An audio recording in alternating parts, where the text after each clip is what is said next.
The House of the Seven Gables by Nathaniel Hawthorne. Chapter 8. The PYNCHEON of Today.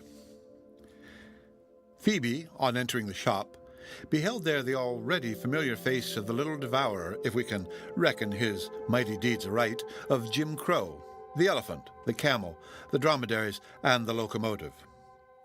Having expended his private fortune on the 2 preceding days in the purchase of the above unheard-of luxuries, the young gentleman's present errand was on the part of his mother in quest of 3 eggs and half a pound of raisins.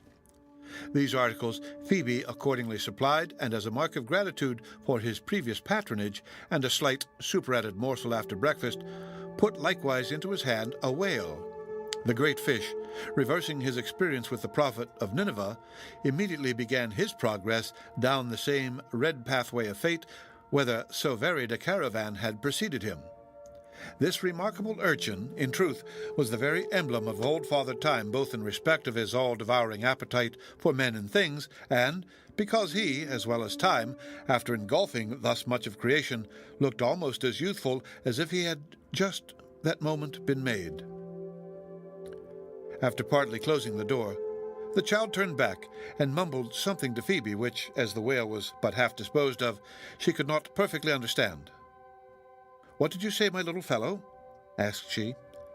"Mother wants to know," repeated Ned Higgins more distinctly, "how old maid Pyncheon's brother does. Folks say he has got home." "My cousin Hepzibah's brother?"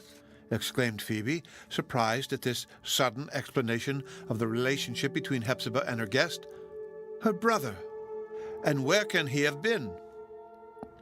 The little boy only put his thumb to his broad snub nose with that look of shrewdness which a child spending much of his time in the street so soon learns to throw over his features, however unintelligent in themselves. Then, as Phoebe continued to gaze at him without answering his mother's message, he took his departure. As the child went down the steps, a gentleman ascended them and made his entrance into the shop. It was the portly, and, had it possessed the advantage of a little more height, would have been the stately figure of a man considerably in the decline of life, dressed in a black suit of some thin stuff resembling broadcloth as closely as possible. A gold-headed cane of rare oriental wood added materially to the high respectability of his aspect, as did also a white neckcloth of the utmost snowy purity, and the conscientious polish of his boots. His dark, square countenance, with its almost shaggy depth of eyebrows, was naturally impressive, and would perhaps have been rather stern had not the gentleman considerably taken upon himself to mitigate the harsh effect by a look of exceeding good humour and benevolence. Owing, however, to a somewhat massive accumulation of animal substance about the lower region of his face, the look was perhaps unctuous rather than spiritual, and had, so to speak, a kind of fleshly effulgence, not altogether so satisfactory as he doubtless intended it to be. A susceptible observer, at any rate, might have regarded it as affording very little evidence of the genuine benignity of soul whereof it purported to be the outward reflection. And if the observer chanced to be ill-natured as well as acute and susceptible, he would probably suspect that the smile on the gentleman's face was a good deal akin to the shine on his boots, and that each must have cost him and his bootblack, respectively, a good deal of hard labor to bring out and preserve them. As the stranger entered the little shop, where the projection of the second story and the thick foliage of the elm tree, as well as the commodities at the window, created a sort of grey medium, his smile grew as intense as if he had set his heart on counteracting the whole gloom of the atmosphere, besides any moral gloom pertaining to Hepzibah and her inmates, by the unassisted light of his countenance. On perceiving a young rosebud of a girl instead of the gaunt presence of the old maid, a look of surprise was manifest. He at first knit his brows, then smiled with more unctuous benignity than ever. "Ah, I see how it is," said he in a deep voice, a voice which, had it come from the throat of an uncultivated man, would have been gruff, but by dint of careful training was now sufficiently agreeable. "I was not aware that Miss Hepzibah Pyncheon had commenced business under such favourable auspices. You are her assistant, I suppose?" "I certainly am," answered Phoebe, and added with a little air of ladylike assumption, for, civil as the gentleman was, he evidently took her to be a young person serving for wages, "I am a cousin of Miss Hepzibah on a visit to her." "Her cousin? And from the country? Pray pardon me, then," said the gentleman, bowing and smiling, as Phoebe never had been bowed to or smiled upon before.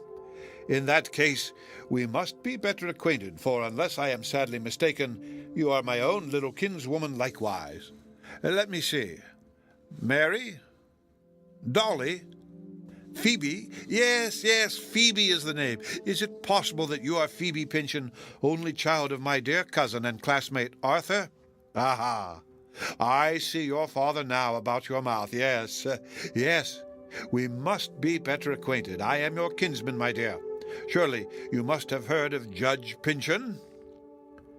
As Phoebe courtesied in reply, the judge bent forward with the pardonable and even praiseworthy purpose, considering the nearness of blood and the difference of age, of bestowing on his young relative a kiss of acknowledged kindred and natural affection. Unfortunately, without design, or only with such instinctive design as gives no account of itself to the intellect, Phoebe, just at the critical moment, drew back so that her highly respectable kinsman, with his body bent over the counter and his lips protruded, was betrayed into the rather absurd predicament of kissing the empty air. It was a modern parallel to the case of Ixion embracing a cloud, and was so much the more ridiculous as the judge prided himself on eschewing all airy matter and never mistaking a shadow for a substance. The truth was, and it is Phoebe's only excuse, that although Judge Pyncheon's glowing benignity might not be absolutely unpleasant to the feminine beholder, with the width of a street or even an ordinary-sized room interposed between, yet it became quite too intense when this dark, full-fed physiognomy, so roughly bearded too that no razor could ever make it smooth, sought to bring itself into actual contact with the object of its regards. The man, the sex, somehow or other, was entirely too prominent in the judge's demonstrations of that sort. Phoebe's eyes sank, and, without knowing why, she felt herself blushing deeply under his look. Yet she had been kissed before, and without any particular squeamishness, by perhaps half a dozen different cousins, younger as well as older than this dark-browed, grizzly-bearded, white neckclothed, and unctuously benevolent judge. Then why not by him? On raising her eyes, Phoebe was startled by the change in Judge Pyncheon's face. It was quite as striking, allowing for the difference of scale, as that betwixt a landscape under a broad sunshine and just before a thunderstorm, not that it had the passionate intensity of the latter aspect, but was cold, hard, immitigable, like a day-long brooding cloud. "Dear me, what is to be done now?" thought the country girl to herself. "He looks as if there was nothing softer in him than a rock, nor milder than the east wind. I meant no harm. Since he is really my cousin, I would have let him kiss me if I could." Then, all at once, it struck Phoebe that this very Judge Pyncheon was the original of the miniature which the daguerreotypist had shown her in the garden, and that the hard, stern, relentless look now on his face was the same that the sun had so inflexibly persisted in bringing out. Was it, therefore, no momentary mood, but, however skilfully concealed, the settled temper of his life? And not merely so, but was it hereditary in him and transmitted down as a precious heirloom from that bearded ancestor in whose picture both the expression and, to a singular degree, the features of the modern judge were shown as by a kind of prophecy? A deeper philosopher than Phoebe might have found something very terrible in this idea. It implied that the weaknesses and defects, the bad passions, the mean tendencies, and the moral diseases which lead to crime are handed down from one generation to another by a far surer process of transmission than human law has been able to establish in respect to the riches and honors which it seeks to entail upon posterity. But, as it happened, scarcely had Phoebe's eyes rested again on the judge's countenance than all its ugly sternness vanished, and she found herself quite overpowered by the sultry, dog-day heat, as it were, of benevolence, which this excellent man diffused out of his great heart into the surrounding atmosphere, very much like a serpent, which, as a preliminary to fascination, is said to fill the air with his peculiar odor. "I like that," Cousin Phoebe," cried he, with an emphatic nod of approbation. "I like it much, my little cousin. You are a good child, and know how to take care of yourself. A young girl, especially if she be a very pretty one, can never be too chary of her lips." "Indeed, sir," said Phoebe, trying to laugh the matter off, "I did not mean to be unkind." Nevertheless, whether or no it were entirely owing to the inauspicious commencement of their acquaintance, she still acted under a certain reserve which was by no means customary to her frank and genial nature.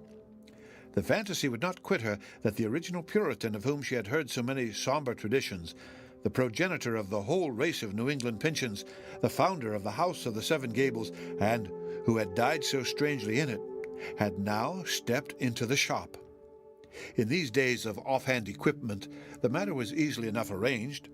On his arrival from the other world, he had merely found it necessary to spend a quarter of an hour at a barber's, who had trimmed down the Puritan's full beard into a pair of grizzled whiskers. Then, patronizing a ready-made clothing establishment, he had exchanged his velvet doublet and sable cloak with the richly worked band under his chin for a white collar and cravat, coat, vest, and pantaloons, and lastly, putting aside his steel-hilted broadsword to take up a gold-headed cane, the Colonel Pyncheon of 2 centuries ago steps forward as the judge of the passing moment. Of course, Phoebe was far too sensible a girl to entertain this idea in any other way than as a matter for a smile. Possibly, also, could the two personages have stood together before her eye, many points of difference would have been perceptible, and perhaps only a general resemblance. The long lapse of intervening years in a climate so unlike that which had fostered the ancestral Englishman must inevitably have wrought important changes in the physical system of his descendant. The judge's volume of muscle could hardly be the same as the colonel's. There was undoubtedly less beef in him. Though looked upon as a weighty man among his contemporaries, in respect of animal substance, and as favored with a remarkable degree of fundamental development, well adapting him for the judicial bench, we conceive that the modern Judge Pyncheon, if weighed in the same balance with his ancestor, would have required at least an old-fashioned 56 to keep the scale in equilibrio. Then the judge's face had lost the ruddy English hue that showed its warmth through all the duskiness of the colonel's weather-beaten cheek, and had taken a sallow shade, the established complexion of his countrymen, if we mistake not. Moreover, a certain quality of nervousness had become more or less manifest, even in so solid a specimen of Puritan descent as the gentleman now under discussion. As one of its effects, it bestowed on his countenance a quicker mobility than the old Englishman had possessed, and keener vivacity, but at the expense of a sturdier something on which these acute endowments seemed to act like dissolving acids. This process, for aught we know, may belong to the great system of human progress, which, with every ascending footstep, as it diminishes the necessity for animal force, may be destined gradually to spiritualize us by refining away our grosser attributes of body. If so, Judge Pyncheon could endure a century or two of such refinement as well as most other men. The similarity, intellectual and moral, between the judge and his ancestor appears to have been at least as strong as the resemblance of mien and feature would afford reason to anticipate. In old Pyncheon's funeral discourse, the clergyman absolutely canonized his deceased parishioner, and opening, as it were, a vista through the roof of the church, and thence through the firmament above, showed him seated, harp in hand, among the crowned choristers of the spiritual world. On his tombstone, too, the record is highly eulogistic. Nor does history, so far as he holds a place upon its page, assail the consistency and uprightness of his character. So also, as regards the Judge Pyncheon of today, neither clergyman, nor legal critic, nor inscriber of tombstones, nor historian of general or local politics would venture a word against this eminent person's sincerity as a Christian, or respectability as a man, or integrity as a judge, or courage and faithfulness as the often-tried representative of his political party. But besides these cold, formal, and empty words of the chisel that inscribes, the voice that speaks, and the pen that writes, for the public eye and for distant time, and which inevitably lose much of their truth and freedom by the fatal consciousness of so doing, There were traditions about the ancestor and private diurnal gossip about the judge, remarkably accordant in their testimony. It is often instructive to take the woman's, the private and domestic view of a public man, nor can anything be more curious than the vast discrepancy between portraits intended for engraving and the pencil sketches that pass from hand to hand behind the original's back. For example, tradition affirmed that the Puritan had been greedy of wealth. The judge, too, with all the show of liberal expenditure, was said to be as close-fisted as if his grip were of iron. The ancestor had clothed himself in a grim assumption of kindliness, a rough heartiness of word and manner which most people took to be the genuine warmth of nature making its way through the thick and inflexible hide of a manly character. His descendant, in compliance with the requirements of a nicer age, had etherealized this rude benevolence into that broad benignity of smile, wherewith he shone like a noonday sun along the streets, or glowed like a household fire in the drawing-rooms of his private acquaintance. The Puritan, if not belied by some singular stories, murmured, even at this day, under the narrator's breath, had fallen into certain transgressions to which men of his great animal development, whatever their faith or principles, must continue liable until they put off impurity along with the gross earthly substance that involves it. We must not stain our page with any contemporary scandal to a similar purport that may have been whispered against the judge.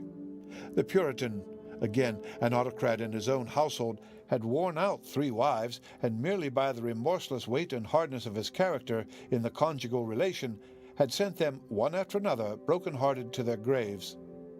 Here the parallel in some sort fails. The judge had wedded but a single wife, and lost her in the 3rd or 4th year of their marriage. There was a fable, however, for which we choose to consider it, though not impossibly typical of Judge Pyncheon's marital deportment, that the lady got her death blow in the honeymoon, and never smiled again because her husband compelled her to serve him with coffee every morning at his bedside in token of fealty to her liege, lord, and master. But it is too fruitful a subject, this of hereditary resemblances, the frequent recurrence of which in a direct line is truly unaccountable when we consider how large an accumulation of ancestry lies behind every man at the distance of 1 or 2 centuries. We shall only add, therefore, that the Puritan, so at least says chimney-corner tradition, which often preserves traits of character with marvelous fidelity, was bold, imperious, relentless, crafty, laying his purposes deep and following them out with an inveteracy of pursuit that knew neither rest nor conscience, trampling on the weak and, when essential to his ends, doing his utmost to beat down the strong. Whether the judge in any degree resembled him, the further progress of our narrative may show. Scarcely any of the items in the above-drawn parallel occurred to Phoebe, whose country birth and residence, in truth, had left her pitifully ignorant of most of the family traditions, which lingered like cobwebs and incrustations of smoke about the rooms and chimney-corners of the house of the Seven Gables. Yet there was a circumstance, very trifling in itself, which impressed her with an odd degree of horror. She had heard of the anathemas flung by Maul, the executed wizard, against Colonel Pyncheon and his posterity, that God would give them blood to drink, and likewise of the popular notion that this miraculous blood might now and then be heard gurgling in their throats. The latter scandal, as became a person of sense and more especially a member of the Pyncheon family, Phoebe had set down for the absurdity which it unquestionably was. But ancient superstitions, after being steeped in human hearts and embodied in human breath, and passing from lip to ear in manifold repetition through a series of generations, become imbued with an effect of homely truth. The smoke of the domestic hearth hath scented them through and through. By long transmission among household facts, they grow to look like them and have such a familiar way of making themselves at home that their influence is usually greater than we suspect. Thus it happened that when Phoebe heard a certain noise in Judge Pyncheon's throat, rather habitual with him, not altogether voluntary, yet indicative of nothing unless it were a slight bronchial complaint, or, as some people hinted, an apoplectic symptom, when the girl heard this queer and awkward ingurgitation, which the writer never did hear, and therefore cannot describe, she, very foolishly started and clasped her hands. Of course, it was exceedingly ridiculous in Phoebe to be discomposed by such a trifle, and still more unpardonable to show her discomposure to the individual most concerned in it. But the incident chimed in so oddly with her previous fancies about the colonel and the judge that, for the moment, it seemed quite to mingle their identity. "What is the matter with you, young woman?" said Judge Pyncheon, giving her one of his harsh looks. "Are you afraid of anything?"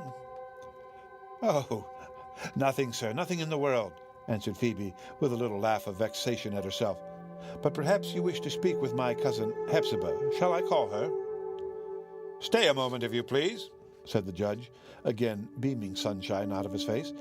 "You seem to be a little nervous this morning. The town air, Cousin Phoebe, does not agree with your good, wholesome country habits. Or has anything happened to disturb you? Anything remarkable in Cousin Hepzibah's family? An arrival, eh? I thought so. No wonder you are out of sorts, my little cousin. To be an inmate with such a guest may well startle an innocent young girl." "You quite puzzle me, sir," replied Phoebe, gazing inquiringly at the judge. "There is no frightful guest in the house, but only a poor, gentle, childlike man whom I believe to be Cousin Hepzibah's brother. I am afraid, but you, sir, will know better than I, that he is not quite in his sound senses, but so mild and quiet he seems to be that a mother might trust her baby with him, and I think he would play with the baby as if he were only a few years older than itself. He? Startle me? Oh, no, indeed." "I rejoice to hear so favorable and so ingenuous an account of my cousin Clifford," said the benevolent judge. "Many years ago, when we were boys and young men together, I had a great affection for him, and still feel a tender interest in all his concerns. You say, Cousin Phoebe, he appears to be weak-minded. Oh, heaven grant him at least enough of intellect to repent of his past sins." "Nobody, I fancy," observed Phoebe, "can have fewer to repent of." "And is it possible, my dear," rejoined the judge with a commiserating look, "that you have never heard of Clifford Pyncheon? That you know nothing of his history? Well, it is all right, and your mother has shown a very proper regard for the good name of the family with which she connected herself. Believe the best you can of this unfortunate person, and hope the best.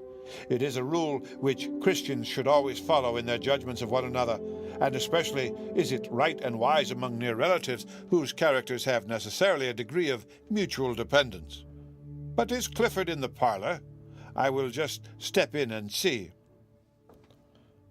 "Perhaps, sir, I had better call my cousin Hepzibah," said Phoebe, hardly knowing, however, whether she ought to obstruct the entrance of so affectionate a kinsman into the private regions of the house. Her brother seemed to be just falling asleep after breakfast, and I am sure she would not like him to be disturbed. Pray, sir, let me give her notice." But the judge showed a singular determination to enter unannounced, and as Phoebe, with the vivacity of a person whose movements unconsciously answered to her thoughts, had stepped towards the door, he used little or no ceremony in putting her aside. "No, no, Miss Phoebe," said Judge Pyncheon, in a voice as deep as a thunder growl, and with a frown as black as the cloud whence it issues. "Stay you here. I know the house, and know my cousin Hepzibah, and know her brother Clifford likewise, nor need my little country cousin put herself to the trouble of announcing me." In these latter words, by the by, there were symptoms of a change from his sudden harshness into his previous benignity of manner. "I am at home here, Phoebe, you must recollect, and you are the stranger. I will just step in, therefore, and see for myself how Clifford is, and assure him and Hepzibah of my kindly feelings and best wishes. It is right at this juncture that they should both hear from my own lips how much I desire to serve them. Ha! Here is Hepzibah herself." Such was the case. The vibrations of the judge's voice had reached the old gentlewoman in the parlor where she sat, with face averted, waiting on her brother's slumber. She now issued forth, as would appear, to defend the entrance, looking, we must needs say, amazingly like the dragon which in fairy tales is wont to be the guardian over an enchanted beauty. The habitual scowl of her brow was undeniably too fierce at this moment to pass itself off on the innocent score of nearsightedness, and it was bent on Judge Pyncheon in a way that seemed to confound, if not alarm him, so inadequately had he estimated the moral force of a deeply grounded antipathy. She made a repelling gesture with her hand, and stood, a perfect picture of prohibition at full length, in the dark frame of the doorway. But we must betray Hepzibah's secret, and confess that the native timorousness of her character even now developed itself in a quick tremor, which to her own perception set each of her joints at variance with its fellows. Possibly the judge was aware how little true hardihood lay behind Hepzibah's formidable front. At any rate, being a gentleman of steady nerves, he soon recovered himself, and failed not to approach his cousin with outstretched hand, adopting the sensible precaution, however, to cover his advance with a smile, so broad and sultry that, had it been only half as warm as it looked, a trellis of grapes might at once have turned purple under its summer-like exposure. It may have been his purpose, indeed, to melt poor Hepzibah on the spot, as if she were a figure of yellow wax. "Hepzibah, my beloved cousin, I am rejoiced," exclaimed the judge, most emphatically. "Now, at length, you have something to live for. Yes, and all of us, let me say, your friends and kindred, have more to live for than we had yesterday. I have lost no time in hastening to offer any assistance in my power towards making Clifford comfortable. He belongs to us all. I know how much he requires, how much he used to require, with his delicate taste and his love of the beautiful. Anything in my house, pictures, books, wine, luxuries of the table, he may command them all. It would afford me most heartfelt gratification to see him. Shall I step in this moment?" "No," replied Hepzibah, her voice quivering too painfully to allow of many words. "He cannot see visitors." "A visitor? My dear cousin, do you call me so?" cried the judge, whose sensibility, it seems, was hurt by the coldness of the phrase. "Nay, then, let me be Clifford's host, and your own likewise. Come at once to my house. The country air, and all the conveniences, I may say luxuries, that I have gathered about me will do wonders for him. And you and I, dear Hepzibah, will consult together, and watch together, and labor together to make our dear Clifford happy.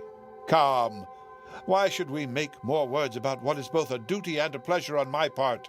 Come to me at once." On hearing these so hospitable offers, and such generous recognition of the claims of kindred, Phoebe felt very much in the mood of running up to Judge Pyncheon and giving him of her own accord the kiss from which she had so recently shrunk away. It was quite otherwise with Hepzibah. The judge's smile seemed to operate on her acerbity of heart like sunshine upon vinegar, making it 10 times sourer than ever. "Clifford," said she, still too agitated to utter more than an abrupt sentence, "Clifford has a home here." "May heaven forgive you, Hepzibah," said Judge Pyncheon, reverently lifting his eyes toward that high court of equity to which he appealed, "if you suffer any ancient prejudice of animosity to weigh with you in this matter. I stand here with an open heart, willing and anxious to receive yourself and Clifford into it. Do not refuse my good offices, my earnest propositions for your welfare. They are such in all respects as it behooves your nearest kinsman to make. It will be a heavy responsibility, cousin, if you confine your brother to this dismal house and stifled air, when the delightful freedom of my country seat is at his command." "It would never suit Clifford," said Hepzibah, as briefly as before. "Woman," broke forth the judge, giving way to his resentment, "what is the meaning of all this? Have you other resources? Nay, I suspected as much. Take care, Hepzibah, take care.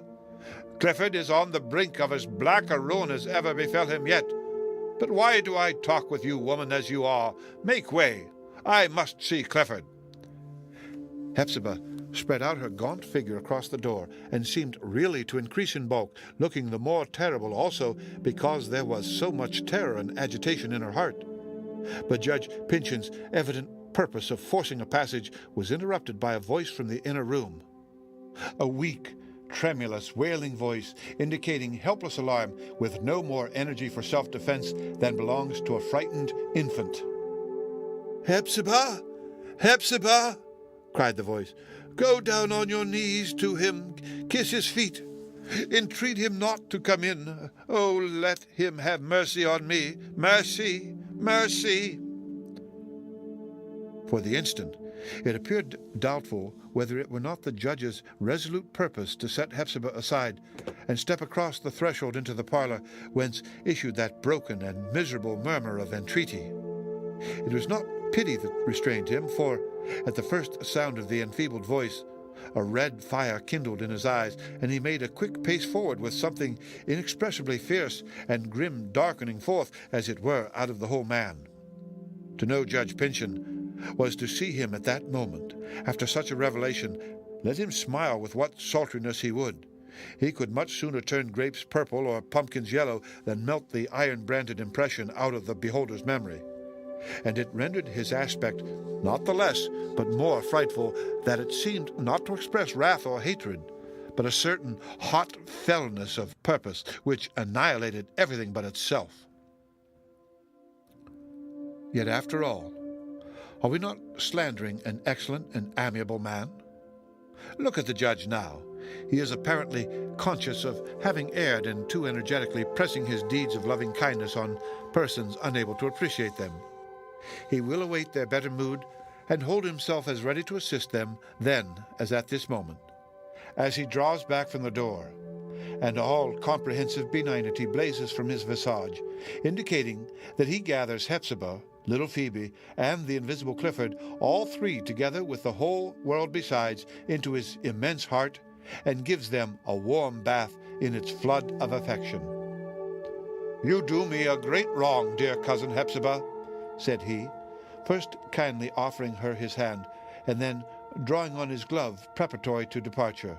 "Very great wrong, but I forgive it, and will study to make you think better of me. Of course, our poor Clifford being in so unhappy a state of mind, I cannot think of urging an interview at present, but I shall watch over his welfare as if he were my own beloved brother, nor do I at all despair, my dear cousin, of constraining both him and you to acknowledge your injustice. When that shall happen, I desire no other revenge than your acceptance of the best offices in my power to do you." With a bow to Hepzibah, and a degree of paternal benevolence in his parting nod to Phoebe, the judge left the shop and went smiling along the street. As is customary with the rich when they aim at the honors of a republic, he apologized, as it were, to the people for his wealth, prosperity, and elevated station by a free and hearty manner towards those who knew him, putting off the more of his dignity in due proportion with the humbleness of the man whom he saluted, and thereby proving a haughty consciousness of his advantages as irrefragably as if he had marched forward, preceded by a troop of lackeys to clear the way. On this particular forenoon, so excessive was the warmth of Judge Pyncheon's kindly aspect that, such at least was the rumor about town, an extra passage of the water carts was found essential in order to lay the dust occasioned by so much extra sunshine. No sooner had he disappeared than Hepzibah grew deadly white, and staggering towards Phoebe, let her head fall on the young girl's shoulder. "Oh, Phoebe," muttered she, "that man has been the horror of my life. Shall I never, never have the courage, will my voice never cease from trembling long enough to let me tell him what he is?" "Is he so very wicked?" asked Phoebe. "Yet his offers were surely kind." "Do not speak of them. He has a heart of iron," rejoined Hepzibah. "Go now and talk to Clifford. Amuse and keep him quiet. It would disturb him wretchedly to see me so agitated as I am. There, go, dear child, and I will try to look after the shop." Phoebe went accordingly, but perplexed herself meanwhile with queries as to the purport of the scene which she had just witnessed, and also whether judges, clergymen, and other characters of that eminent stamp and respectability could really in any single instance be otherwise than just and upright men. A doubt of this nature has a most disturbing influence, and, if shown to be a fact, comes with fearful and startling effect on minds of the trim, orderly, and limit-loving class in which we find our little country girl. Dispositions more boldly speculative may derive a stern enjoyment from the discovery, since there must be evil in the world, that a man high as he is as likely to grasp his share of it as a low one. A wider scope of view and a deeper insight may see rank, dignity, and station all prove illusory so far as regards their claim to human reverence, and yet not feel as if the universe were thereby tumbled headlong into chaos. But Phoebe, in order to keep the universe in its old place, was fain to smother in some degree her own intuitions as to Judge Pyncheon's character. And as for her cousin's testimony and disparagement of it, she concluded that Hepzibah's judgment was embittered by one of those family feuds which render hatred the more deadly by the dead and corrupted love that they intermingle with its native poison. The end of Chapter 8. Read by Rick Kistner for Lit to Go. On the